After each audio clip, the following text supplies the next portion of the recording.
Assalamualaikum warahmatullahi wabarakatuh. Selamat pagi anak-anak. Kembali lagi bersama Bapak di sini.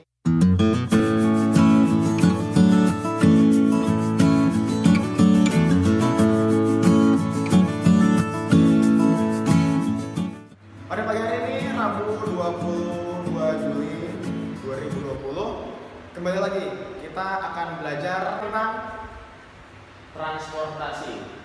Ya, untuk mempersingkat waktu, sebelum kita mulai pembelajaran, ada baiknya berdoa terlebih dahulu dan jangan lupa untuk mencuci tangan sebelum dan sesudah beraktivitas. Langsung saja, transportasi. Transportasi adalah perpindahan manusia atau barang dari satu tempat ke tempat lainnya dengan menggunakan sebuah kendaraan yang digerakkan oleh manusia. Nah, transportasi ini terbagi menjadi tiga. Ada transportasi darat, transportasi udara, dan transportasi laut. Coba kita masuk ke transportasi darat ya. Nah, transportasi darat ini juga dibedakan menjadi dua. Ada transportasi darat yang modern dan ada transportasi darat yang tradisional. Seperti apakah transportasi darat itu? Transportasi darat adalah segala bentuk transportasi menggunakan jalan untuk mengangkut penumpang atau barang. Transportasi modern itu yang menggunakan mesin, contohnya adalah mobil pribadi, motor pribadi, mobil angkutan umum, bis, kopaja, angkot, metro mini, kereta, dan lain sebagainya. Sedangkan transportasi tradisional itu yang tidak menggunakan mesin. Contohnya apa? Sepeda yang sedang booming sekarang ini. Kemudian ada juga delman atau dokar, lalu gerobak itu juga termasuk transport. Dan kita masuk kepada transportasi laut. Nah, transportasi laut identik dengan perairan. Bisa sungai, bisa menyeberangi danau, atau juga bisa menyeberangi lautan atau samudera ya. Artinya dari transportasi laut adalah segala bentuk transportasi yang menggunakan air untuk mengangkut penumpang atau barang ya, bisa melalui sungai, danau, atau lautan. Contoh dari transportasi laut antara lain sama seperti darat, ada modern, ada tradisional. Transportasi laut yang modern contohnya adalah ini, seperti kapal selam, kapal pesiar, ada kapal feri untuk menyeberangi selat, ada juga kapal tanker untuk mengangkut speedboat ya, seperti yang ada di pantai-pantai itu. Kemudian ada juga transportasi laut yang tradisional seperti apa? Seperti sampan, masih menggunakan dayung untuk gerakan kapalnya tersebut ya. Kemudian setelah itu kita pergi ke udara.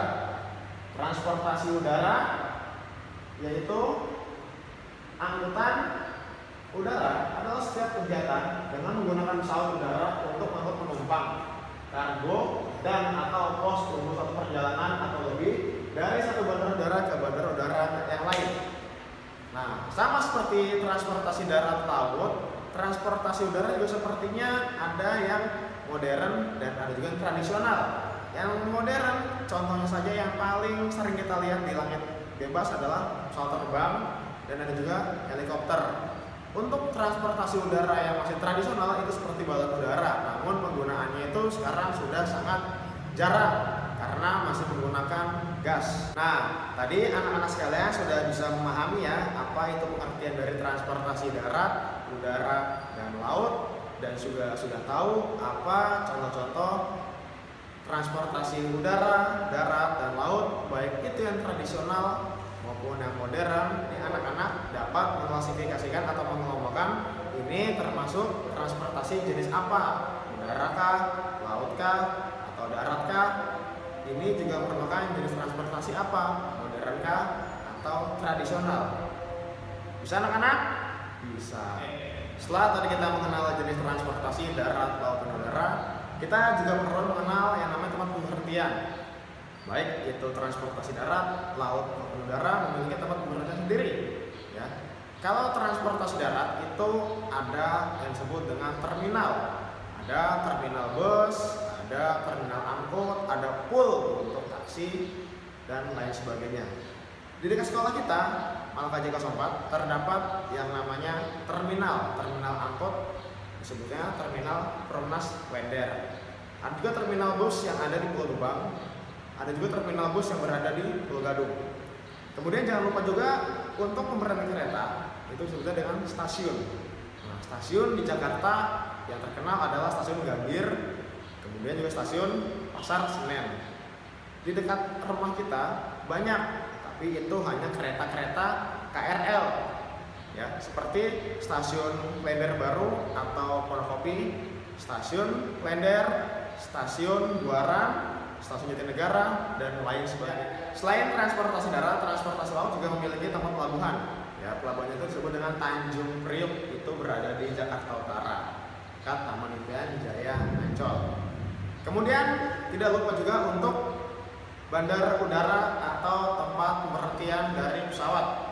Bandar udara di Jakarta itu disebutnya Halim Perdana Kusuma. Kemudian juga di daerah Tangerang atau Bandara Internasional Soekarno-Hatta. Oke, mungkin cukup sekian materi dari Bapak pagi hari ini. Kita akan bertemu lagi di episode selanjutnya. Terima kasih kepada anak-anak yang telah menonton, telah menyaksikan. Tetap semangat walaupun belajar di rumah. Assalamualaikum warahmatullahi wabarakatuh.